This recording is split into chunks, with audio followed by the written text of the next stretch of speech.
पदार्थ, धातु और अधातु। आप लोहा, एल्युमिनियम, तांबा आदि जैसे कुछ पदार्थों से परिचित हैं। कुछ पदार्थ सारणी 4.1 में दिए गए हैं। पदार्थों की दिखावट और कठोरता आप लिख सकते हैं। वस्तु पदार्थ चमकदार यानी बहुत कठोर या बहुत कठोर नहीं। आयरन, कोयला, सल्फर, गंधक, एल्युमिनियम, कॉपर, तांबा और भी धातु आप नोट कर सकते हैं। क्या आप उन पदार्थों के नाम बता सकते हैं जो धातु है? सारणी 4.1 में शेष पदार्थ अधातु हैं। अधातुओं से अंतर उनके भौतिक और रासायनिक गुणों के आधार पर किया जा सकता है। स्मरण करिए कि चमक और कठोरता भौतिक गुण हैं। धातुओं और अधातुओं के भौतिक गुण। क्या आपने लोहार को लोहे के टुकड़ों अथवा लोहे से निर्मित वस्तु जैसे फावड़ा, बेलचा, कुल्हाड़ी आदि को पीटते हुए देखा है? क्या इन वस्तुओं को पीटने पर आप इनके आकार में कोई परिवर्तन पाते हैं? क्या कोयले के टुकड़े को पीटने पर भी वैसा ही परिवर्तन की अपेक्षा करते हैं? आइए एक लोहे की कील, एक कोयले का टुकड़ा, एक मोटे एल्युमिनियम तार का टुकड़ा और एक पेंसिल लेड लीजिए। लोहे की कील लेकर उसे हथौड़े द्वारा पीटिए। चित्र 4.1। परंतु ध्यान रहे कि हथौड़े से लोहे की कील को पीटना प्रक्रम में आप स्वयं को चोट न पहुंच ले। जोर से पीटने का प्रयास कीजिए। एल्युमिनियम के तार पर भी जोर से चोट करिए। इसी प्रक्रम कोयले के टुकड़े और पेंसिल के लेड के साथ भी करिए। अपने परीक्षण के सारणी 4.2 में रिकॉर्ड करिए। पदार्थ की हाथ या वस्तु आकार में परिवर्तन, चपटा हो गया, टुकड़े हो गए। लोहे की कील, लोहे के कोयले का टुकड़ा, एल्युमिनियम का तार, पेंसिल लेड। आपने देखा कि लोहे की कील और एल्युमिनियम के तार को पीटने पर उनका आकार परिवर्तित हो गया है। यदि उन्हें अधिक शक्ति से पीटा जाए तो उन्हें शीट में परिवर्तित किया जा सकता है। आप संभवतः मिठाइयों को सजाने के लिए उपयोग में लाए जाने वाले चांदी वर्क से परिचित होंगे। आप एल्युमिनियम पन्निका द्वारा खाद्य पदार्थों को लपेटने के उपयोग से भी परिचित होंगे। धातु के गुण जिसके कारण उन्हें पीटकर शीट में परिवर्तित किया जा सकता है, अघात वर्धनीयता कहलाता है। यह धातुओं का अभिलाक्षणिक गुण है। जैसा आपने देखा होगा, कोयले और पेंसिल लेड जैसे पदार्थ यह गुण प्रदर्शित नहीं करते हैं। क्या हम इन धातु कह सकते हैं? क्या आप बिना प्लास्टिक या लकड़ी के हत्थे वाले गर्म धातु के पात्रों को स्वयं को बिना आघात पहुंचाए पकड़ सकते हैं? शायद नहीं। क्यों? कुछ अन्य अनुभवों की सूची बनाने का प्रयास करिए जिसमें एक लकड़ी या प्लास्टिक का था आपको घायल होने से बचाता हो।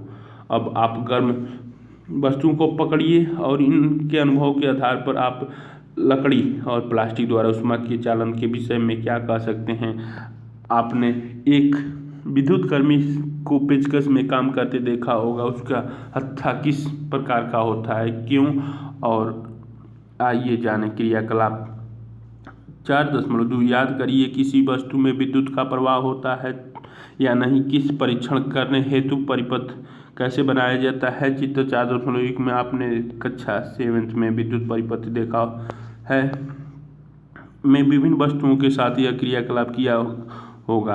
अब इसी क्रियाकलाप को सारणी 4.3 में दिए गए पदार्थों के साथ दोहराइए। परीक्षण कीजिए और इन पदार्थों को सुचालक और कुचालक में वर्गीकृत कीजिए। पदार्थों की विद्युत चालकता क्रम संख्या, पदार्थ, सुचालक और कुचालक, लोहे की छड़ या कील, गंधक, कोयला, तांबे का तार। आपने पाया कि लोहे की छड़, कील और तांबे का तार सुचालक है जबकि गंधक और कोयला कुचालक है। आपने अनुभव स्मरण करने और फिर से इसी क्रियाकलाप का अर्थ यह दिखाना था कि धातु, ऊष्मा और विद्युत के सुचालक होते हैं। हमने यह कक्षा 7 में सीखा था। आप एल्युमिनियम और तांबे की तारों का उपयोग कहाँ करते हैं? क्या आपने कोयले की तार देखी है? निश्चित रूप से नहीं। धातुओं का वह गुण जिसे उन्हें खींचकर तारों में परिवर्तित किया जा सकता है तन्यता कहलाता है। क्या आपने कभी लोहे की शीट, प्लेट, धातुओं का सिक्का और एक कोयले का टुकड़ा फर्श पर गिराकर उनसे उत्पन्न ध्वनि के अंतर पर ध्यान दिया है? यदि नहीं तो अब आप प्रयास कर सकते हैं। क्या आप उत्पन्न ध्वनियों में कोई अंतर पाते हैं? क्या आपने मंदिरों में लकड़ी की घंटियां देखी है? क्या आप इसका कारण बता सकते हैं? धातुओं से बनी वस्तुओं को जब कठोर सतह से टकराया जाता है तो यह निनाद ध्वनि रिंगिंग साउंड उत्पन्न करती है। माना आपके पास दो समान दिखने वाले डिब्बे हैं, एक लकड़ी से निर्मित, दूसरा धातु से। क्या आप दोनों डिब्बों पर चोट करके बता सकते हैं कौन सा डिब्बा धातु का बना हुआ है? ये क्योंकि धातु गायन ध्वनि उत्पन्न करते हैं तो वे ध्वनिक कहलाते हैं। धातुओं के अलामान्य पदार्थ ध्वनिक नहीं होते हैं। उक्त क्रियाकलापों करने के पश्चात हम कह सकते हैं कि कुछ पदार्थ कठोर, चमकीले और घातवर्धन्य, ध्वनिक और ऊष्मा तथा विद्युत के सुचालक होते हैं। पदार्थ जिनमें सामान्यतः ये गुण होते हैं धातु कहलाते हैं। धातुओं के उदाहरण iron, copper, aluminium, calcium, magnesium इत्यादि हैं। इसके विपरीत कोयले और सल्फर जैसे पदार्थ नरम हैं तथा दिखने में मलिन हैं। ये हथौड़े की हल्की चोट से टूटकर चूर हो जाते हैं। ध्वनि नहीं है और ऊष्मा तथा विद्युत के कुचालक हैं। ये पदार्थ और धातु कहलाते हैं। और धातुओं के उदाहरण सल्फर, कार्बन, ऑक्सीजन, फास्फोरस इत्यादि हैं। सोडियम और पोटेशियम धातु नरम होते हैं और इन्हें चाकू से काटा जा सकता है। मरकरी पारा केवल ऐसा धातु है जो कमरे के ताप पर द्रव अवस्था में पाया जाता है। ये अपवाद है। धातु और अधातुओं के रासायनिक गुण। ऑक्सीजन से अपक्रिया। आप आयरन में जंग लगने की परिघटना से परिचित हैं। जंग बनने की अपक्रिया का स्मरण करिए। अपने कक्षा 7 में मैग्नीशियम रिबन के वायु में दहन की क्रियाकलाप किया। आपने सीखा था कि दोनों प्रक्रमों में ऑक्साइड बनाते हैं। आयरन और मैग्नीशियम की ऑक्सीजन के साथ निम्नलिखित अपक्रियाओं को पूरा करिए। Iron Fe plus oxygen O2 plus जल H2O, magnesium Mg plus oxygen O2 से बनने वाली क्रियाएं पूरा कीजिए। क्रियाकलाप 4.3 आइए आयरन, ऑक्सीजन और जल की अपक्रिया के परिणाम स्वरूप बने जंग की प्रकृति की जांच करें। लगभग 1 चम्मच जंग को इकट्ठा करिए और उससे बहुत थोड़े जल में घोलिए। आप पाएंगे कि वह जल में निलंबन के रूप में रहता है। लटकने की अच्छी तरह हिलाइए। विलयन का परीक्षण क्रमशः लाल और नीले लिटमस पत्रों से करिए। चित्र 4.3 आप क्या देखते हैं? विलयन अम्लीय है या क्षारीय? जंग का निलंबन, लाल लिटमस पत्र। जंग की प्राकृतिक परीक्षण। क्या कॉपर में भी जंग लगता है? मैंने कॉपर के बर्तन की सतह पर हरा पदार्थ जमा हुआ देखा है। जब कॉपर के बर्तन को लंबे समय तक नम वायु में खुला रखा जाता है तो उस पर एक हल्की हरी परत जम जाती है। यह हरा पदार्थ कॉपर हाइड्रोक्साइड CuOH का होल ट्वाइस और कॉपर कार्बोनेट CuCO3 का मिश्रण होता है। अब क्रिया निम्न प्रकार होती है। 2Cu plus H2O plus CO2 plus O2 नम वायु से क्रिया करके CuOH का होल ट्वाइस प्लस CuCO3। अब मैग्नीशियम रिबन के दहन के क्रियाकलाप का स्मरण कीजिए। मैग्नीशियम रिबन का दहन करने पर प्राप्त राख को जल में घोलकर उसकी अम्लीय क्षारीय प्रकृति जानने हेतु विलयन का परीक्षण करते हैं। विलयन अम्लीय है या क्षारीय, आप इसके किसी प्रकार सुनिश्चित करेंगे। आपने परीक्षण किया होगा कि लाल लिटमस नीला हो जाता है, इसीलिए मैग्नीशियम के ऑक्साइड की प्रकृति क्षारीय होती है। सामान्यतः धात्विक ऑक्साइड क्षारीय प्रकृति के होते हैं। आइए अब अधातुओं की ऑक्सीजन के साथ अपक्रिया का परीक्षण करें। क्रियाकलाप 4.0 शिक्षक द्वारा कक्षा में प्रदर्शित की जाए। चूर्णित सल्फर की कुछ मात्रा एक उद्दहन चम्मच में लीजिए और उसे गर्म करिए। यदि उद्दहन चम्मच उपलब्ध न हो तो आप किसी भी बोतल का धातु की ढक्कन ले सकते हैं। इसके चारों ओर एक धातु का तार लपेट दीजिए, जैसा कि चित्र 4.4a में दिखाया गया है। जैसे ही सल्फर तो चम्मच को एक गैस जार कांच के गिलास में ले लीजिए। चित्र 4.4 एक गिलास को ढक्कन से ढक दीजिए, जिससे बनने वाली गैस बाहर न जा सके। कुछ समय पश्चात चम्मच को हटा दीजिए, गिलास में थोड़ा जल डाल से वापस ढक दीजिए। अब गिलास को भली भांति हिलाइए। विलयन का परीक्षण क्रमशः लाल और नीले लिटमस पत्रों से करिए। चित्र 4.b में दिखाया गया काम चलाऊं उद्धरण चम्मच। ये सल्फर चूर्ण के दहन करने के बाद उसके बाद विलयन के नीचे जमा लिटमस पत्रों द्वारा विलयन का परीक्षण करिए। पेपर लगाए गए हैं जो कि इनका कलर चेंज हो रहा है। अम्ल और क्षारों में धातु अधातु का परीक्षण।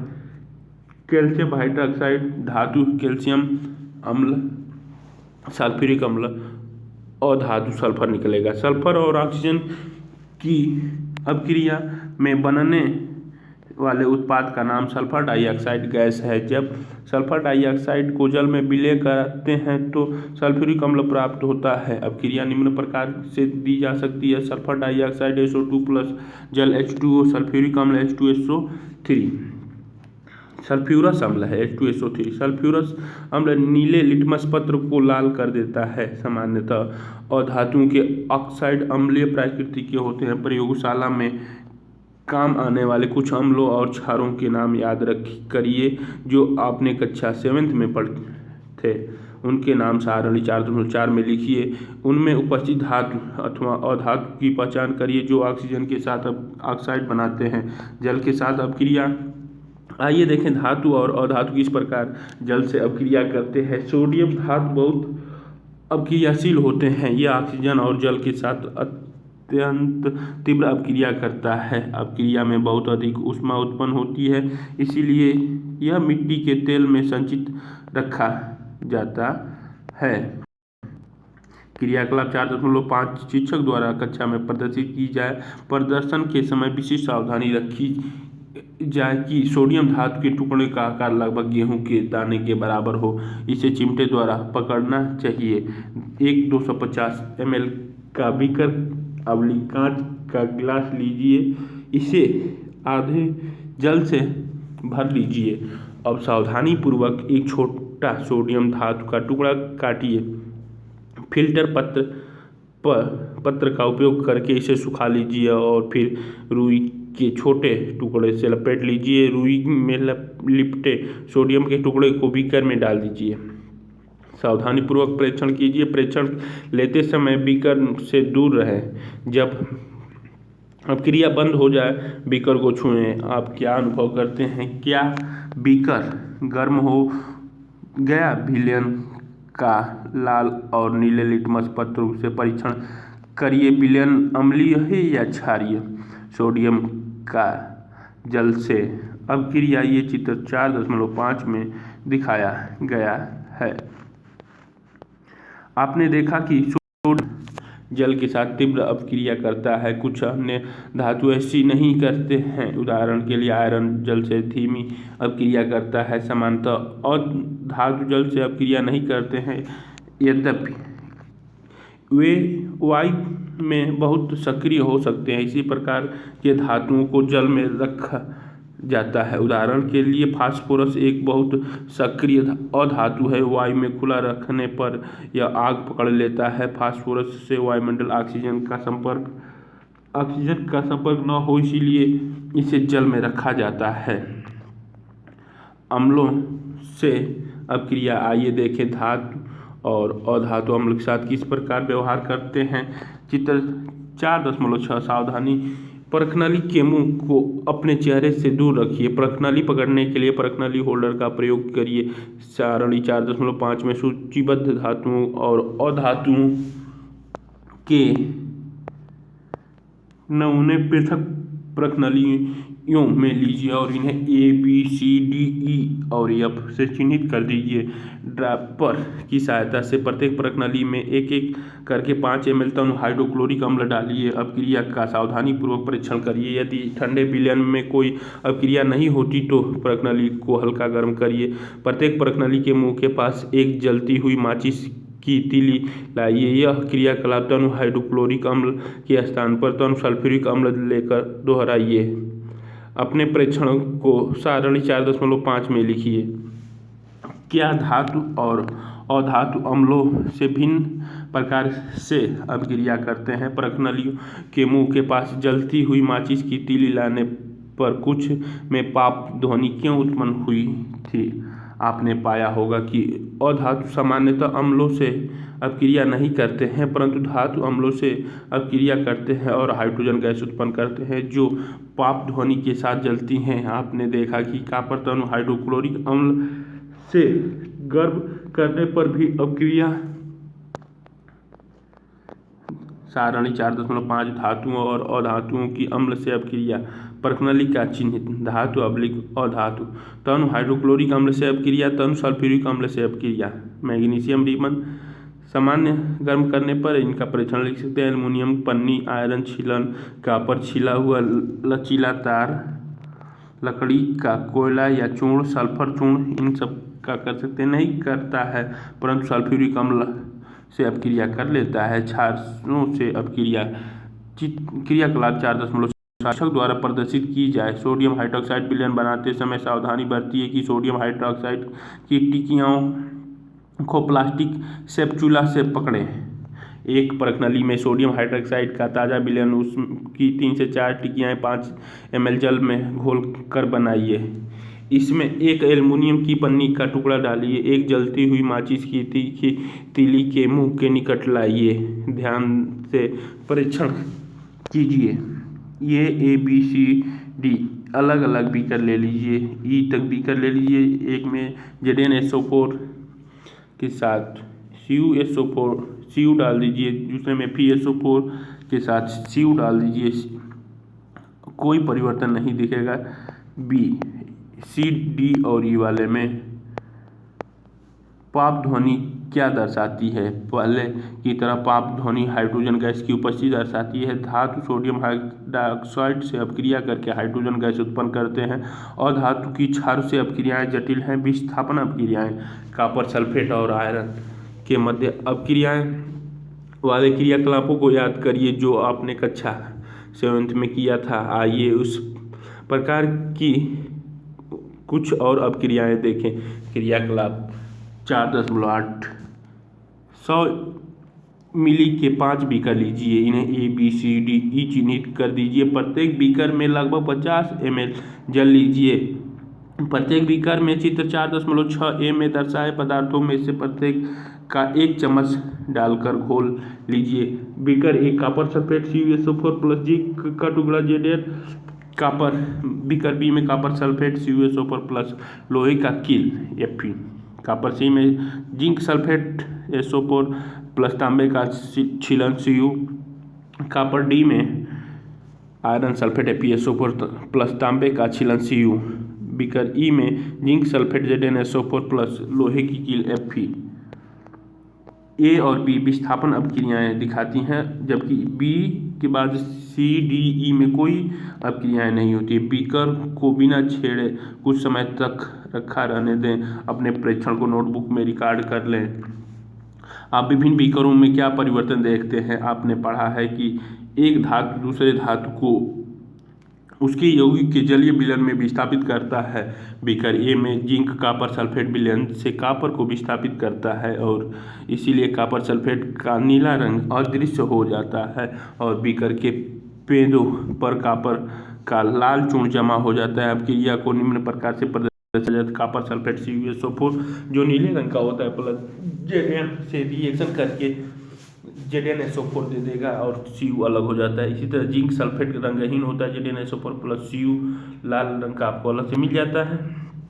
इसी प्रकार बीकर बी में होने वाली अभिक्रियाओं को लिख सकते हैं। मैंने बीकर ए और बी में होने वाली अभिक्रियाओं को समझ लिया, परंतु मैं अभी भी भ्रमित हूँ कि बीकर सी डी ई में कोई परिवर्तन क्यों नहीं हुआ। बीकर सी में जिंक का कॉपर द्वारा और बीकर ई में आयरन द्वारा विस्थापित हो सकता है। इसी प्रकार बीकर डी में आयरन का विस्थापन अब कॉपर द्वारा हो सकता है। क्योंकि हम बीकर सी में कोई परिवर्तन नहीं देखते हैं, हम इस निष्कर्ष पर पहुंच सकते हैं कि कॉपर जिंक सल्फेट से जिंक को विस्थापित करने में सक्षम नहीं है। परंतु क्यों?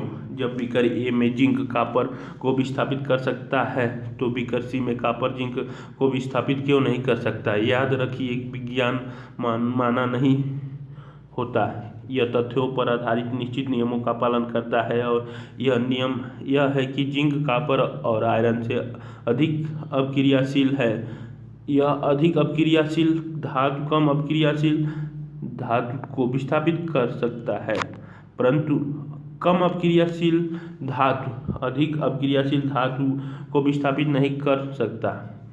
अब आप समझ सकते हैं कि बीकर डी और ई में विस्थापन अपक्रियाएं क्यों संपन्न नहीं हुई। क्या आप जिंक, आयरन और कॉपर के मध्य अधिक अपक्रियाशील से कम अपक्रियाशील धातु के क्रम का अनुमान लगा सकते हैं? धातु और अधातुओं के उपयोग आपको अनुमान लगाने में सक्षम होना चाहिए कि क्यों धातुओं का उपयोग मशीनों, मोटर गाड़ियों, वायुयान, रेलगाड़ी, उपग्रहों, औद्योगिक साज सामानों, खाना बनाने के पात्र, जल बॉयलर आदि के निर्माण में किया जाता है। आप कुछ अधातुओं के उपयोग से भी परिचित होंगे जो कुछ रोचक उपयोग दिए जा रहे हैं। हमें विश्वास है कि आप उनकी सही अनुमान लगा पाएंगे।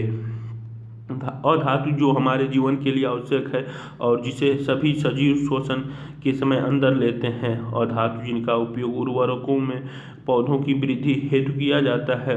अधातु जिसका उपयोग जल शुद्धिकरण प्रक्रम में किया जाता है। अधातु जिसका बैंगनी रंग का विलयन एंटीबायोटिक के रूप में घावों पर लगाया जाता है। पटाखों में प्रयुक्त होने वाले अधातु। आप अपने अनुभव से धातु और अधातुओं के कुछ और उपयोग जोड़ सकते हैं। मैंने सुना है कि पौधों में मैग्नीशियम पाया जाता है। यह उनमें किस रूप में पाया जाता है? डॉक्टर ने मेरे शरीर में आयरन की कमी बताई। शरीर में आयरन कहाँ है? आपने कक्षा 7 में सीखा है कि रासायनिक अपक्रियाओं में नए पदार्थ बनते हैं। ये पदार्थ उन पदार्थों से भिन्न होते हैं जिन्हें अपक्रिया होती है। यदि कोई पदार्थ रासायनिक अपक्रियाओं द्वारा ठंडा करके गर्म कर अथवा विद्युत अपघटन द्वारा और विद्युत अधिक विघटित नहीं किया जा सकता तो वह तत्व कहलाता है। सल्फर एक तत्व है। इस प्रकार आयरन और कार्बन भी एक तत्व है। तत्वों के एक नमूने में एक ही प्रकार के परमाणु होते हैं। परमाणु तत्वों की सबसे छोटी इकाई होता है। तत्वों के परमाणु परिवर्तन में तत्वों के परमाणु अप्रभावित रहते हैं। उदाहरण के लिए द्रव सल्फर का परमाणु पूर्ण रूप से ठोस अथवा वाष्प सल्फर के परमाणु के समान होता है। यद्यपि ब्रह्मांड में पदार्थों की असंख्य किस्में हैं, इन्हें बनाने वाले तत्वों की संख्या सीमित है। सीमित प्राकृतिक रूप से पाए जाने वाले तत्वों की संख्या 94 से अधिक नहीं है। धातुओं और अधातुओं के रूप में तत्वों का एक महत्वपूर्ण वर्गीकरण है। अधिकांश तत्व धातु हैं, शेष तत्व या तो अधातु हैं या उपधातु। धातु और अधातु दोनों के गुण रखते हैं। प्रमुख शब्द: परमाणु, चालक, विस्थापन, अपक्रिया, तन्यता, तत्व, कठोरता, अघात, वर्धनीयता, धातु, उपधातु, अधातु और ध्वनिक। क्या आपने सीखा धातु में चमक होती है, जबकि अधातु में चमक नहीं होती है। सामान्यतः धातु अघातवर्धनीय और तन्य होते हैं और धातु नहीं होते हैं। सामान्यतः धातु ऊष्मा और विद्युत के सुचालक होते हैं, परंतु अधातु नहीं होते। दहन करने वाले धातु ऑक्सीजन से अभिक्रिया करके धातु ऑक्साइड बनाते हैं, जो क्षारीय प्रकृति के होते हैं, और धातु ऑक्सीजन से अभिक्रिया कर अधातु ऑक्साइड बनाते हैं, जिनकी प्रकृति अम्लीय होती है। कुछ धातु जल से अभिक्रिया करके धातु हाइड्रोक्साइड और हाइड्रोजन गैस उत्पन्न करते हैं, और धातु जल से अभिक्रिया नहीं करते हैं, धातु अम्ल से अभिक्रिया करते हैं और धातु लवण तथा हाइड्रोजन गैस बनाते हैं। सामान्यतः अधातु अम्ल से अभिक्रिया नहीं करते। कुछ धातु क्षारों से अभिक्रिया करके हाइड्रोजन गैस देते हैं। अधिक अभिक्रियाशील धातु कम अभिक्रियाशील धातु को उनकी धातु यौगिकों के जलीय विलयन में विस्थापित कर देते हैं। धातुओं और अधातुओं के दैनिक जीवन में व्यापक उपयोग होता है।